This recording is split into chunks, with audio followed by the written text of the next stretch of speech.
Welcome to the Golden Ratio podcast. I am Jen, GR Mom, joined as always by GR Dad. Hi. How's it going, GR Dad? Good. Excellent. We started this podcast. We recorded for like 10 minutes, and then I was like, GarageBand just threw an error, and then I looked, and then like 5 of those 10 minutes hadn't recorded anything, and then I played back. It was the best 5 minutes we've ever had, and it's lost now forever. I played back the first 5 minutes that did record, and they're extremely haunted.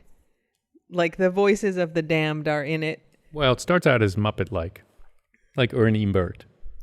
It's real spooky.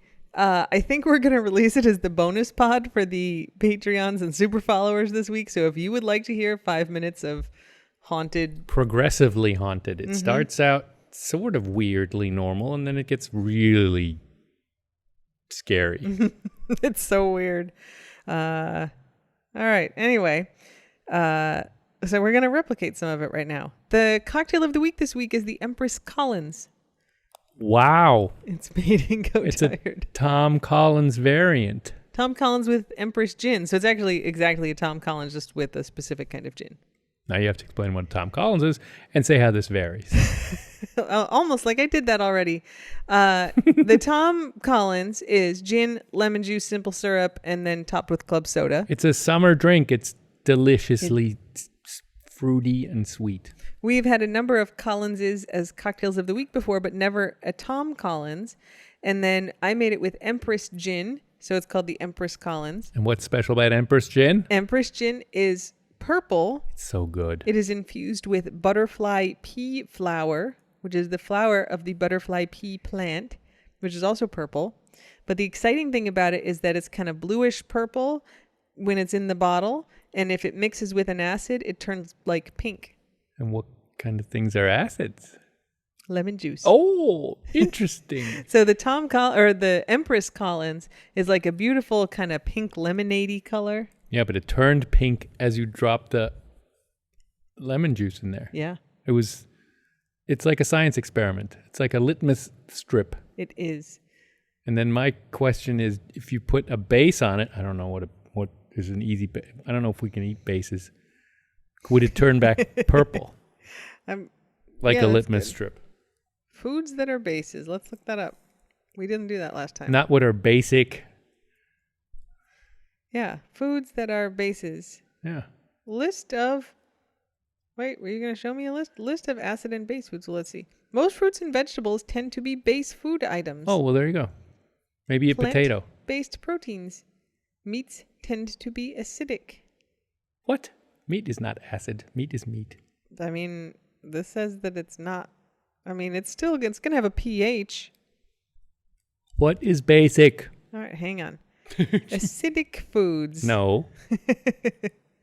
Some examples of acidic foods are meats, eggs, beans, oilseeds, salt, high sodium condiments. This is like you're deliberately not listening to me. All right. Some foods and vegetables with a negative PRAL. No, that what? can be beneficial to your health. Wait, negative pH is... These are acid. alkalizing factors. Oh. These aren't actually pH values that they're giving here. Come on. That's all I know. Although diets that are lower in acidic foods have no evidence of lowering acidity in the body. All right, if you want to incorporate alkaline foods into your diet, those are basic foods. You can start with soy, tofu, tempeh, potatoes, herbal teas, lentils. Potatoes. Herbal condiments, olive oil, quinoa, and amaranth. What kind of herbal condiments? It just literally says herbal condiments. Do we have any of those things you could drop into a drink and not make it disgusting? We're not putting a potato in this drink. Herbal teas, but like literally, like we could make butterfly pea flower tea and put it in with the drink. No. Olive oil? It wouldn't be good, but you could put it in a drink. I just made a face for everyone's benefit. I did. The idea of putting olive oil in a drink, no. It's pretty disturbing. Don't like it. Anyway, potato. We'll just drop a freaking slice of potato in there and see what happens. Mix some Empress Gin with lemon juice and then stir it into some mashed potatoes and see what color it ends up. I already finished my drink. So my science capacity is reduced. Fair enough. Anyway, Empress Collins. You can buy butterfly pea flowers like dried on Amazon, and then you can infuse your own spirits with them. So I have right now butterfly pea flower infused coconut rum. That's like a very dark purple. These words are getting German-like. It is. It's a big long thing. You just take a mason jar, like put whatever your spirit is in there, and then like drop in 1 or 2 flowers and leave it overnight. Just give it a little shake, and it'll be purple in the morning. Do butterfly pea plants make purple peas? They make purple flowers. Purple peas. I don't know if they even make peas. Come on. They're called pea plants. I mean, they don't make butterflies, and they're called that. They attract butterflies, Jen. You just made that up. You don't know that. I asked some butterflies, and they said they love the purple interviewed plants. They think they're good. Another name for the butterfly pea flower is Asian pigeon wings. Pigeon wings. One word. Asian pigeon wings. No. I'm not in love with pea flower plant either, so pigeon wings sounds fine. Pigeon wings, though, doesn't evoke classiness. Pigeons. The butterfly pea vine is a member of the Fabaceae family. The bean family. And the seed pods resemble a bean.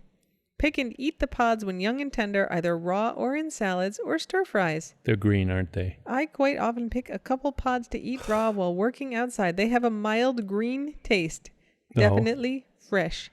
I'm looking at the pods. They're like yellowish green. Green is not a taste. Green is a color. You don't think stuff tastes green? Well, it's not profesh to say that. Oh. Well, anyway, these are kind of yellowish green pea pods. If you ever grown like yellow beans in your garden, I've grown yellow beans. My mom used to grow them a lot. Huh. They look kind of like that. So yes, they do make peas, but more like beans. Not purple peas. But they're not purple. Purple they're green. peas would be the best. That would be interesting. There's purple potatoes. Yeah, they're good. You got me this purple carrots. You got me this book on how to make pierogies. Yeah. With a little pierogi press, and I was looking at it today, and they have a recipe for princess pierogies. And they're just potato pierogies, you guys. Except you like use purple potatoes on the inside, and then you put something in the dough so it's kind of pink. So it's like this pink dough, and then like this purple inside. And they're like, your kids might like it. It'd be good for a princess party. But it's just a potato. But this is like Empress gin. It's gin, but it's purple. It doesn't taste any different. Butterfly pea flower tea, which you can make with the butterfly pea flowers, does not taste like a damn thing. I have made it. I was excited for it. I'm not even a tea person, but I was like, this is going to be cool. And it was extremely boring. Man, that's a long name. But it does cool stuff. It looks good. It just does not taste like anything. Yeah, I'm going to lick it and see if it changes color. We'll do that later. We have a lined up cocktail of the week that's going to use the butterfly pea flower infused coconut rum that I made. God, can we use an acronym? Now I know why people use acronyms. We should be like the Blur rum or the Nurple or whatever. Nurple.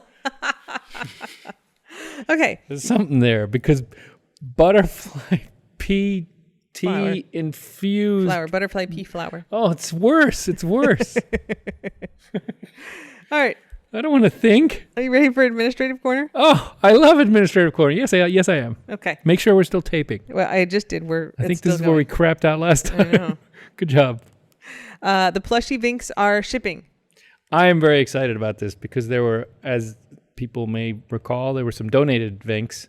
So they're for people who didn't order them and therefore weren't, are a little bit more surprised by it, I think. And also because I didn't use their email addresses when I ordered them, I used mine. So I'm getting all the notifications that they're arriving, and I feel like Santa Claus a little bit. It's very nice. So that's the Vinks. Plushie Voods is in the works. I share prototype drawings of all of the plushies with the Patreons and super followers. And this week, yesterday, I guess I was getting to post yesterday and we had a lunch break. And so I was like, I'm going to put up a super follower post. And I posted the Plushie Foods current prototype and I forgot to click for subscribers only. So everybody got to see it for like an hour. Yes, which is not terrible. No, it's fine. I mean, it's fine. He's not quite final yet, but we are finishing up. Probably in the next week, we'll finish the digital prototypes, and then the factory will make a couple, however many rounds we need, but usually a couple rounds of prototypes. And then he'll go up, and hopefully he'll be available maybe in like September, hopefully in time for Christmas presents. Yeah. It's going to be good. I used to work with a law firm lawyer who used to always correct me when I said they were being deposed. He's like, "What, were they tyrants? You mean they were sitting for deposition?" He was a stickler in other ways too. He was what a dick. He did that for other things too. So, it was maybe smart ass, maybe correct, but unnecessary. I was standing. You were subject, you were the witness at a deposition. You were giving a deposition, I think is the perfectly correct way to do it. You were not being deposed like a tyrant. Okay, whatever. I stood for the whole 9 hours because someday my butt won't hurt, but today is not that day. Whole process is so very complicated. You did an amazing thing. I'm glad it's done. Okay, speaking of Patreons and super followers, if you would like to see advanced prototypes of the plushies and also dad jokes and bi-weekly bonus pods and little GR Dad Explains His World videos, where this week we had GR Dad marveling at a cart escalator. I mean, I feel a little dad-like doing it because it's probably people are like, it's a freaking escalator that takes a cart up a freaking, up an escalator too. But it was cool. It had kept it level and yeah. Anyway, if you want that fun bonus content, you can subscribe to us on Twitter while it still exists, or just follow us on Patreon, which is probably safer. I think you have to sell it another way, which is,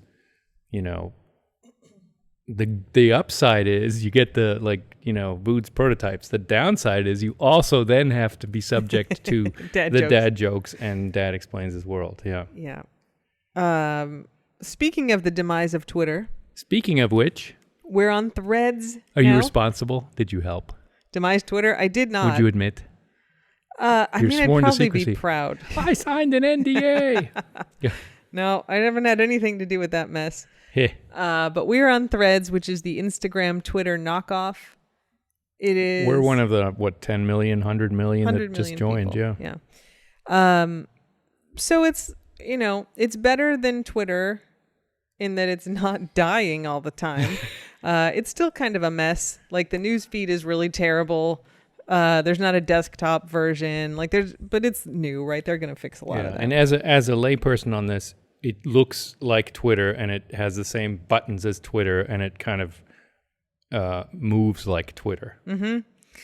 So, it's a meta product, like from Facebook. So privacy is going to probably be all screwed up. You can't get it in Europe now because apparently it's not GDPR compliant. It is what it is. It will get better. I don't know that it will be great. But the plan is, even according to Meta, that they're going to integrate it with the Fediverse, so the federated social media, which is basically Mastodon for those of you who have used it.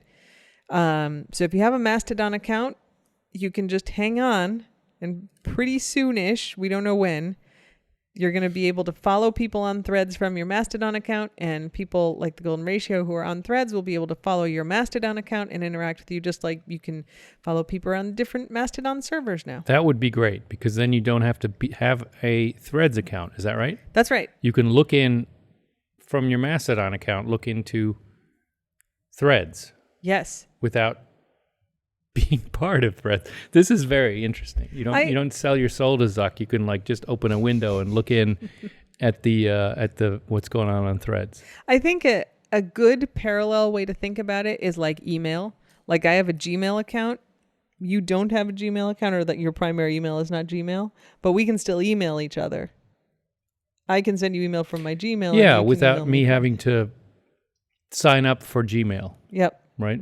So this is kind of like I can have my Threads account and you can have your Mastodon account, but we can still see each other's posts and comment on them. It seems like a good solution. I mean, because Mastodon still feels a little lonely, but Threads, I've noticed, especially over the last few days, a lot of the people I used to follow over Twitter are now on Threads. Yes. That's why Threads is good. Yeah, it has some real potential for making a relatively painless transition from, the frying pan of Twitter to the to the fire of Facebook. But hey, if Threads is moderated effectively, there's a big win. Yeah. And if it technically works and doesn't, get wonky all the time, also technically win. And if you don't have like the crappy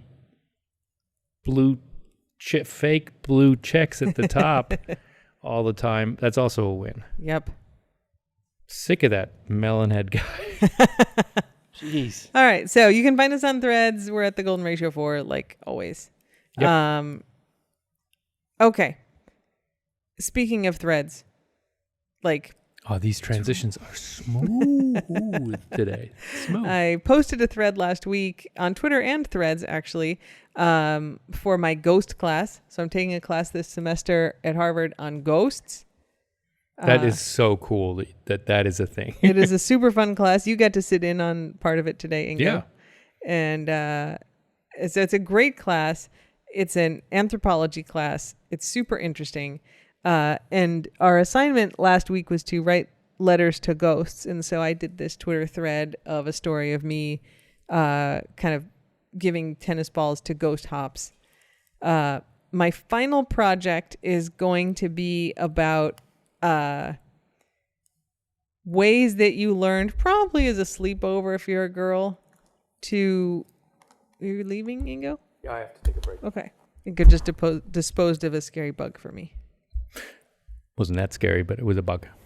All bugs are scary for me. The scariest bug is the bug that you lose sight of. I didn't want that to happen. The bug lived. It just went back outside. It's free. Just like one of those jellyfish. Whee. Anyway, my final project is I want stories of stuff you did that was allegedly going to summon some kind of ghost or spirit. So think like chanting Bloody Mary in the mirror. Yeah. Light as a feather, hard as a board. Book.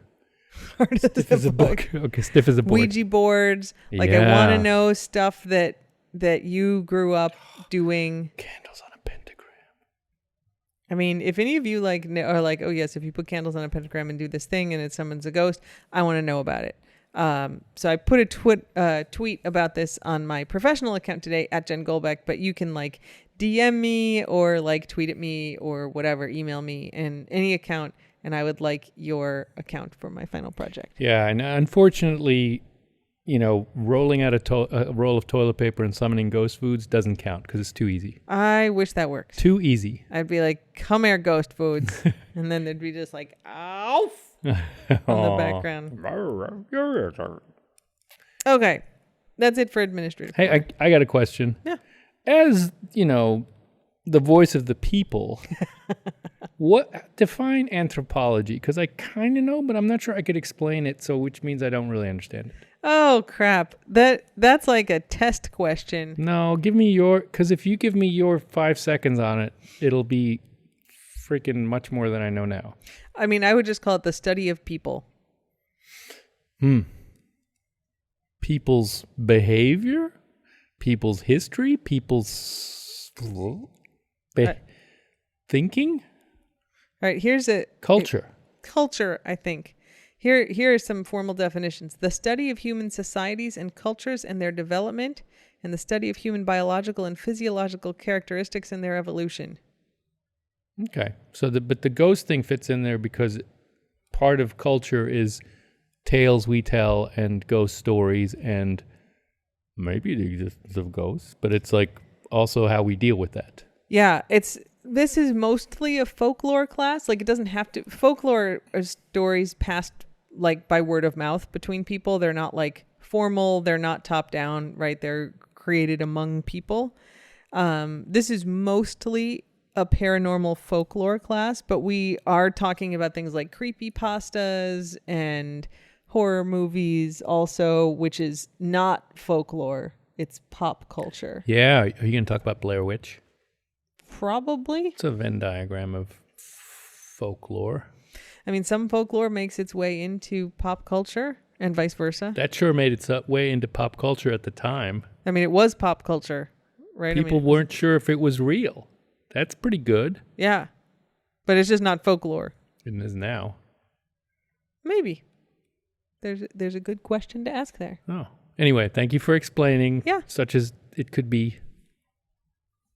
Excellent. Anthropology. Yeah. Time for dog updates. Are we done with the administrative corner? Yeah. I don't have anything else, too. Just so you know. Good. Thanks for checking with me. Is the elevator working? No. Oh, God. Tomorrow. They are scheduled to come tomorrow. Oh, this is even worse because there are Florida Lifts vans right next door to us installing a new elevator for our neighbor. Mm-hmm. Well, there's a lot of screaming. I don't think that's going so well. They were yelling a lot today when we were over there. There was some cursing. Yeah. But they're not here. No, well, they're not the repair guys. They're the install guys. Jeez, what a convenient distinction. Why don't they just bring All right, we're not going to talk about this. I just wanted to check in. There is no You're elevator. Upset. Okay, yes. Okay, we're moving on. You boost. No. You boost. Carry on. We've had this rant already. Just checking in. Maybe next week, though. This was by way of update, but go on. GR Dog Sitter was here last week. We had a little mini staycation. The dogs were very happy to see her. And then for 2 days after she left, Brody kept walking into my office, which is where the dog sitter stays. It converts to our guest room, looking for her. He's a big sweetheart. I was like, why is he going in there? Oh, he's looking for GR Dog Sitter. That's very nice. So they had a great time. We had my vacation, I would say, was fairly relaxing, but I had a lot of stuff looming over me. A lot of emails to ignore, which is hard to do. It just was a buildup of 3 days of work that then I just had to do all those days. Yeah, you don't have anyone to pawn it. You're not an organization, so you are it. Yeah. So here's the thing that you guys didn't know. We were... Secrets? Well, yeah, they were secrets. So we went on vacation. Oh. We left Wednesday. We just went to the resort up the road. We stayed at the resort until Friday. And Dear Dogster was going to be here till Saturday. So I was like, you know what? If she's going to be at the house, we'll stop by and say hi. And then let's go to Miami one night for dinner, which we did. We went Friday night. We drove up to Miami and went to dinner. Mm-hmm. And then Saturday. I was there. Yes. Saturday. The plan was, what actually happened is we both drove back and hugged on the dogs and everything was fine. Mm-hmm. The plan was I was going to drive back and Inga was going to fly to Maryland because we had been tasked with fostering a bonded pair of Goldens, a mother-daughter 4 and 2-year-old pair. For the rescue in D.C. For the rescue group, great, that we work with in D.C. That was the plan. And we had plane tickets booked for GR Dad. I got my hopes up. The mother and daughter team would have been super interesting. Ingo absolutely had his hopes up, and I was like, you know what? I have had it happen before where I'm supposed to pick up dogs to foster, and then the people back out for one reason or another. So I never really count on them coming until I have them. So smart. And sure enough, I had emailed on probably Wednesday, emailed the person who was giving them up and was like, hey, we're just coordinating picking up the dogs, and didn't hear back. And then I think... Which is sus. Yeah. Friday, I texted and was like, hey, just making sure, what time do you want to meet? And she texted back and was like, oh, we found somebody else. Yeah, found somebody at church who wants to take the dog, so we don't need you guys to take them anymore. And I was like, okay. Better than if you had flown up. And then she had decided not to do it. Then I would have grabbed him. But anyway, so there were 2 dogs coming to join the squad, and now the dogs are not coming to join the squad. No, we still have this tiny handful of dogs. Only 4 dogs, but Great is on notice that we want more dogs, especially a bonded pair. I mean, it was a week, and she's like, I have a bonded pair for you, and that was gonna be great. But it's interesting how our roles were reversed, where I was the optimistic one and you were the one who's hesitant to invest. Yeah. So anyway, lesson learned, I will remain a grump. Not gonna happen. Yeah, just something stupid. It is like bad things so are gonna much, happen. So much your normal way of thinking about Maybe. stuff. Other than that, not much dog updates except that Vink did an escapo today. Inga was out at the beach and I was upstairs and I was looking out the window and I just watched her run to the fence. I was yelling at her. I was going, Vink, Vinkman, Vink, She Vink. doesn't know her name, Ingo. She just, as proven again. Went over to Steak Neighbor's house. Who today was Rib Neighbor. She like ran under the dog to see him and he was petting her and he's like, can she have some meat off these ribs? And I was like, sure. What? I thought he was going to give her like, I'm feeding my lobsters. I thought he was going to give her like 1 rib's worth of meat. And he must have given her like 5 ribs worth of meat. He had a fist, almost 2 fist size slab of rib meat that he just kept over. We were talking to him for about 10 minutes and he just kept kind of absent-mindedly giving her bits off of that. She was so excited. Until it was all gone. She was like sitting all perfect and like her head tipped back and her ears were like sticking straight out to the side like Yoda. It could have been a dog calendar moment. I mean, but she had a clump of meat. She ate so much meat. We're keeping an eye on this and it was after dinner. Gremlin. Oh, the whole thing. So much. She's probably feeling a little full. She looks like her eyes are a little bit sticking out of her head. She's a little bit over full. Man. She's probably like, that was delicious, but man, what a lot of meat. Anyway, that won't dissuade her. She'll freaking escapo again. Everyone else was super good, though. Nobody else came over. I was like, why aren't they coming over? Brody was in the water. He stayed on his side. Yeah. Yeah. That's it for dog updates. So we had to reset the clock to... Reset the escapo-meter to 0. 0, yeah. I don't have anything for ramblings. So... You don't have anything for ramblings? No, I feel like I rambled a lot already, but you have a taste of the keys. This is all kind of rambles. I do have a taste of the keys. Yes. Hit me. Well, no. Here is the headline. Research it. Hang on. How do you have everything pulled up? Oh, because you have your computer. I'm trying to do this on my phone. Okay. I'd be efficient on my phone and go. Well, that's why you're you. Here's the note, the summary. Okay. 2 Miami-Dade County men were arrested Tuesday after they were caught stealing hundreds of gallons of used cooking oil. Whoa! I was not expecting that. Yes. Where'd they get it from, Ingo? Herbie's Bar and Chowder House. They pulled up they were 2 uniformed men in an unmarked white van. They pulled up Herbie's Bar and Chowder House and started siphoning used cooking oil from a holding tank. The suspects, this was 12:27 p.m. on Tuesday, so middle of the day. Broad daylight, Ingo. Yeah, but if you have a uniform, you're allowed to siphon anything you want. Yeah, you are. The suspects were stopped shortly thereafter. They smelled of cooking oil. The inside of the van appeared to be covered in oil. They just pumped it straight into the van? No, there were 2 250-gallon containers containing cooking oil and a large pump inside the van. Leaky. The business owner stated that he contracts a company to handle the collection and recycling of the used cooking oil from his kitchen and advised the company had not sent anyone.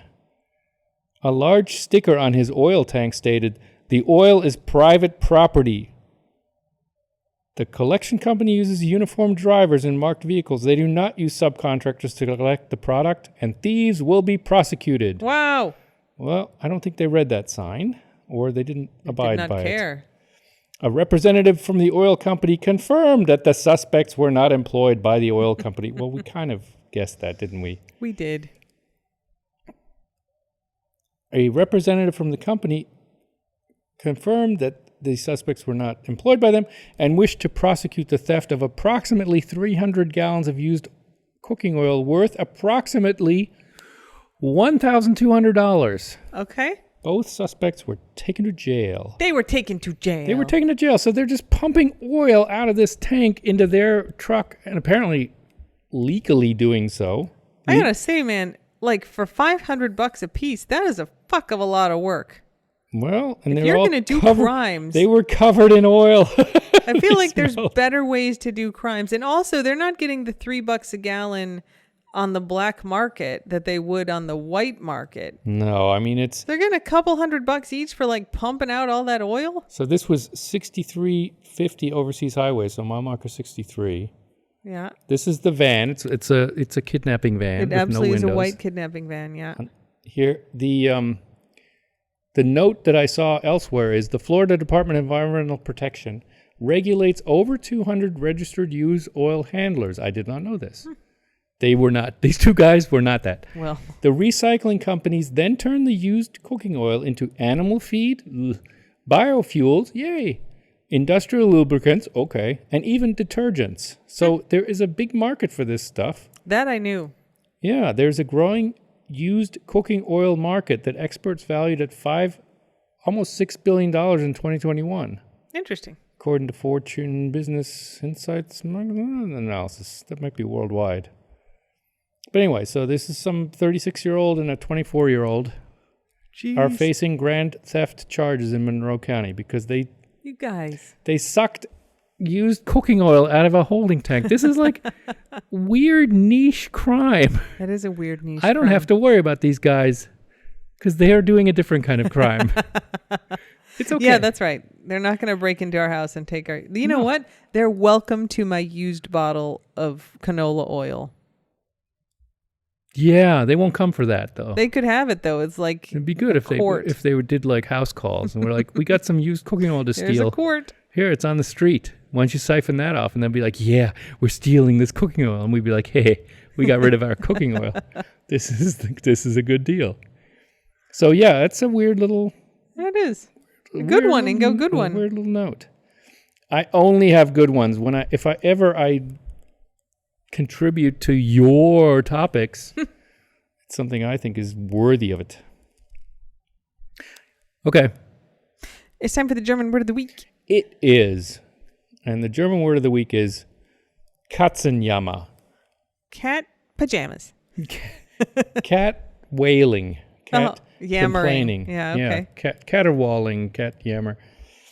And it can refer to just feeling crappy, being depressed, ich hab Katzenjammer, just like feeling sorry for yourself, like feeling crappy.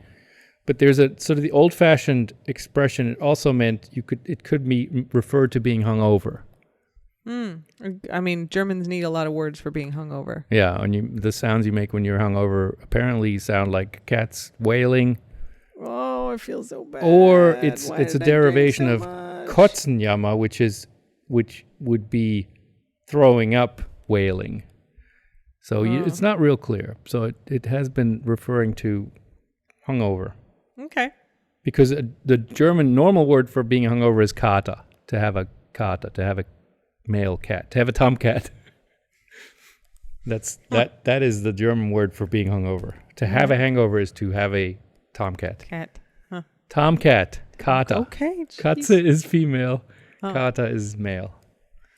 We don't have that distinction here. Cat and cat. You can have it for dogs though, right? You have bitch.